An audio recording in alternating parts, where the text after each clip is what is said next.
साथियों, घटनाएं तो आपने बहुत सुनी होंगी, बहुत देखी भी होंगी, लेकिन जिस घटना के बारे में आपसे चर्चा करूंगा, इसे जानने के बाद शायद आपको यकीन ना हो, लेकिन यह घटना बिल्कुल सत्य और काल्पनिक है।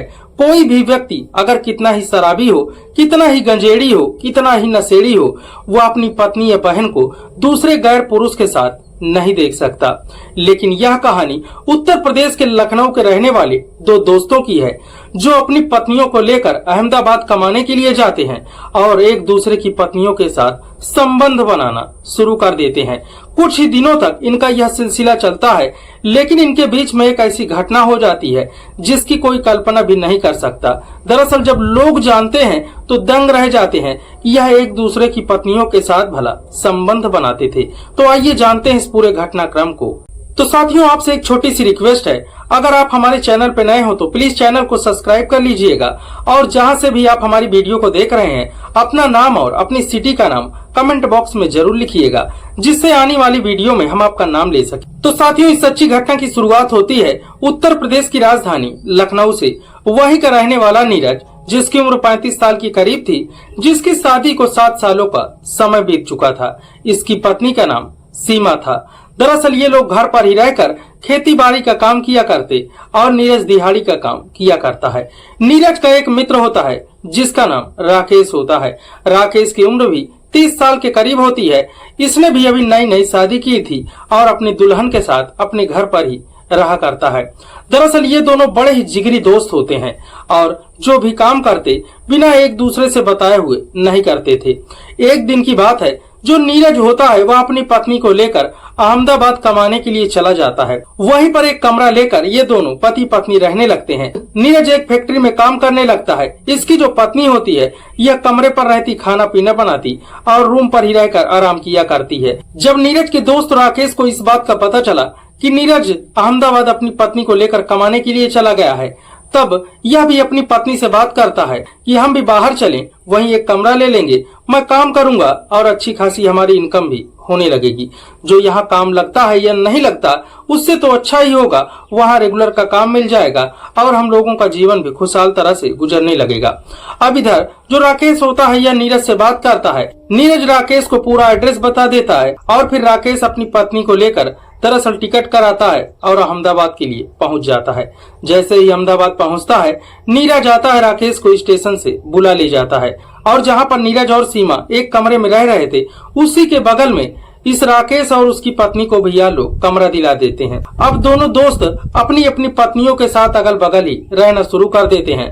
दोनों दोस्त पास की फैक्ट्री में काम करने जाते थे। इनकी दोनों की जो पत्नियां थी वह रूम पर ही रहा करती थी। धीरे धीरे 1 से 1.5 महीनों का समय बीतता है। तभी एक दिन जो नीरज होता है वह राकेश से कहता है कि तुम्हारी जो पत्नी है मुझे बेहद ही पसंद है, बेहद ही खूबसूरत लग रही है, पत्नी है बेहद ही खूबसूरत है, उससे मुझे मिलने का मन कर रहा है। अगर तुम कहो तो एक बार मैं तुम्हारी पत्नी से मिल लूं और तुम मेरी पत्नी से मिल लो। अब जब राकेश नीरज की ऐसी बातों को सुनता है वह तो पहले हैरान होता है, लेकिन कहता है ठीक है यार, मुझे तुम्हारी पत्नी भी बेहद पसंद है, वह भी बेहद खूबसूरत है, तो तुम ऐसा करो, तुम मेरी पत्नी के पास चले जाओ और आज मैं तुम्हारी पत्नी के पास चला जाता हूँ। अब ये दोनों अपनी पत्नी के पास जाते हैं और उनको कहने लगते हैं। तभी नीरज अपनी पत्नी सीमा से कहता है कि मेरा दोस्त जो राकेश है वह तुमसे मिलना चाहता है, तुम मुझको बेहद ही पसंद हो, एक रात की बात है, उससे तुम मिल लो। अब उसकी पत्नी तो पहले आनाकानी करती है, पहले तो मना करती है, लेकिन इधर राकेश भी अपनी पत्नी को जाकर कहता है कि नीरज तुमसे मिलना चाहता है, एक दिन की बात है, तुम नीरज से मिल लो, मैं उसकी पत्नी से मिल लूंगा। अब दरअसल उनकी पत्नियां भी मान जाती हैं। अब इधर नीरज राकेश की पत्नी के पास चला जाता है और राकेश नीरज की पत्नी के पास चला जाता है। अब यह दोनों एक दूसरे की पत्नियों के साथ रात भर एंजॉय करते हैं, रात भर जबरदस्त तरीके से एक दूसरे के साथ रोमांस करते हैं।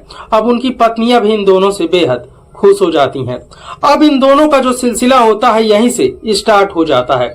अब नीरज और जो राकेश होते हैं यह दोनों दिन में खाना पीना खाकर फैक्ट्री के लिए काम के लिए चले जाते और जब शाम के आते, जब जिसका मन होता वह उसकी पत्नी के कमरे में चला जाता।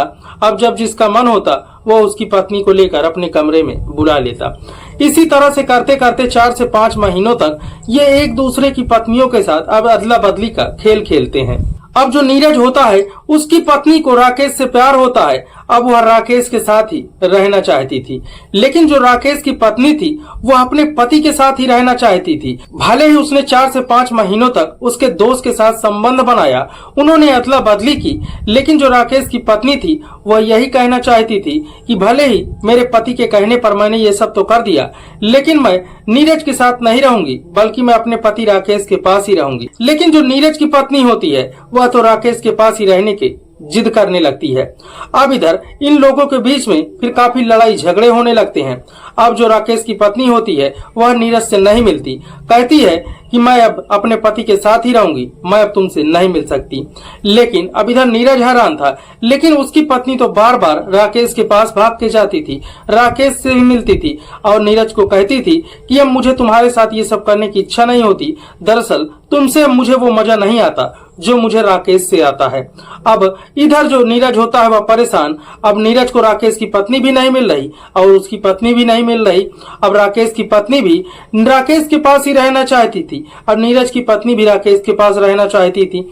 तब इधर जो राकेश होता है वह अपनी पत्नी को कहता है कि मैं जब नीरज की पत्नी के साथ हूँ तो तुम भी उसी के पास चली जाओ, तुम नीरज के साथ रहो और हम दोनों कुछ दिनों तक अलग अलग रहेंगे तो हम लोगों के बीच में और भी प्यार आ जाएगा। लेकिन राकेश की पत्नी यह सब मानने को तैयार ही नहीं थी और वह कह रही थी कि मैं तुम्हारे साथ ही रहूंगी और तुम नीरज की पत्नी को भेज दो, क्योंकि अब जो होना था वो हो गया, अब ये सब नहीं होगा, अब मैं ये सब नहीं करूंगी, दरअसल अब मैं तुम्हारे साथ ही रहूंगी।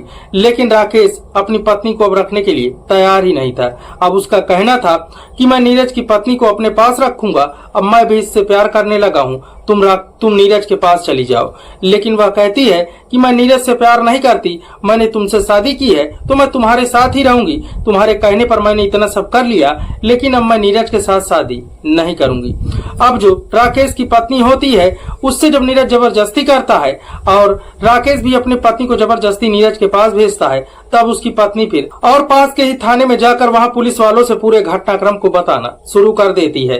दरअसल जब पुलिस वालों को वह पूरे घटनाक्रम को बताती है तो पुलिस वाले भी जानकर दंग रह जाते हैं। फिर वह उसके पति राकेश को पहले बुलाते हैं और पूछते हैं कि आखिर तुम अपनी पत्नी को क्यों छोड़ रहे हो, जब तुमने उससे शादी की, उससे ब्याह किया, तब उसे बीच मझधार में क्यों छोड़ रहे हो, और तुम अपने दोस्त की पत्नी को क्यों रखना चाहते हो और इस अपनी पत्नी को तुम अपने दोस्त के पास क्यों भेजना चाहते हो। फिर पुलिस वाले दोस्तों उस नीरज को भी बुलाते हैं, नीरज की पत्नी भी आती है, राकेश भी आता है। जब पुलिस वाले इन लोगों को बैठाकर पूछने लगते हैं, दरअसल इन लोगों ने जो खुलासा किया वो बेहद ही हैरान करने वाला था। अब इधर जो नीरज होता है वह बताने लगता है कि सर नीरज की शादी को 7 सालों का समय बीत चुका है और यह उत्तर प्रदेश के लखनऊ का रहने वाला है। यह घर पर ही रहकर दिहाड़ी का काम किया करता था, लेकिन अभी इसके कोई बच्चे नहीं है। यह अपनी पत्नी को लेकर 6 महीना पहले ही अहमदाबाद आया है और यहीं रूम लेकर काम कर रहा था। तभी इसके दोस्त राकेश ने भी फोन किया कि उसकी भी शादी हो गई है और वह भी घर पर उसको मजा नहीं आ रहा, काम नहीं मिल रहा, वह भी अपनी पत्नी को लेकर आने वाला है और यहीं आकर काम करेगा। जब नीरज बताता है कि राकेश अपनी पत्नी को लेकर आता है और बगल में ही वह रूम में रहने लगता है, तब उसकी पत्नी को देखकर मेरे मन में कुछ अजीब ख्याल आते हैं। वह बताता है कि इसकी पत्नी भी देखने में खूबसूरत थी, तो इसकी पत्नी से मुझे प्यार हो जाता है और राकेश भी मेरे पत्नी को गलत निगाहों से देखा करता था। तो एक दिन मैंने राकेश से पूछ लिया कि राकेश, अगर तुम चाहो तो जो मेरी पत्नी को घूर कर देखते हो, तुम मेरी पत्नी के साथ आराम से जा सकते हो, सो सकते हो, लेकिन मैं भी तुम्हारी पत्नी के पास मिलना चाहता हूँ, सोना चाहता हूँ। अब इधर जो राकेश होता है वह भी मान जाता है और हम दोनों अपनी इच्छाओं के साथ अपनी पत्नियों से बात करते हैं और फिर हम दोनों उसी दिन से अदला बदली का खेल चालू कर देते हैं। अब राकेश का जब मन होता तो मेरी पत्नी के पास चला जाता और मेरा जब मन होता तो मैं राकेश की पत्नी के पास चला जाता। इसी तरह से यह खेल चल ही रहा था, लेकिन मेरी पत्नी को राकेश से प्यार हो गया। अब राकेश के साथ ही वह रहना चाहती है, मेरे साथ नहीं रहना चाहती। तभी फिर मैंने राकेश से कहा कि जब तुम मेरी पत्नी के साथ रहोगे तब तुम अपनी पत्नी को मेरे पास भेज दो, मैं तुम्हारी पत्नी के साथ ही खुश रहूंगा। लेकिन जो राकेश की पत्नी है यह मेरे साथ नहीं रहना चाहती, यह अपने पति के साथ ही रहना चाहती है। अब दोस्तों जो नीरज की पत्नी है वह राकेश के साथ ही रहने के लिए जिद करती है, कहती है कि मैं इसी के साथ रहूंगी, अपने पति के साथ नहीं रहूंगी। लेकिन जो राकेश की पत्नी है वह कह रही है कि मैं अपने पति के साथ, जिसके साथ मेरी शादी हुई, मैं उसी के साथ रहूंगी, उसके दोस्त के साथ नहीं रहूंगी। अब पुलिस वालों के सामने यह बहुत ही बड़ा सवाल बन चुका था। अब पुलिस वाले इन लोगों को बैठालकर समझाते हैं और कहते हैं कि तुम लोग अपने अपने पतियों के पास चली जाओ, जैसे ही खुश रहना है वैसे रहो। दरअसल पुलिस वाले जब इनके पूरे घटनाक्रम को जान जाते हैं तो वह भी बेहद हैरान और परेशान हो जाते हैं। सोचने पर मजबूर हो जाते हैं कि दुनिया में ऐसे ऐसे लोग भी हैं जो कि कोई भी व्यक्ति हो, चाहे जितना नशेड़ी हो, चाहे जितना शराबी हो, लेकिन अगर जहां इज्जत की बात आती है, अगर उसकी पत्नी है वह चाहे जितना ही शराब पिए, नशा करे, लेकिन अगर उसके पत्नी को कोई पराया पुरुष स्पर्श कर दे, छू ले, तो उसकी जान निकल जाती है। दरअसल ये लोग कैसे व्यक्ति हैं, ये लोग कैसे इंसान हैं जो अपनी अपनी पत्नियों, जिसके साथ उन्होंने शादी की, 7 फेरे ली, दरअसल उसको ही दूसरे के साथ संबंध बनवा रहे हैं अपनी इच्छा पूरी करने के लिए।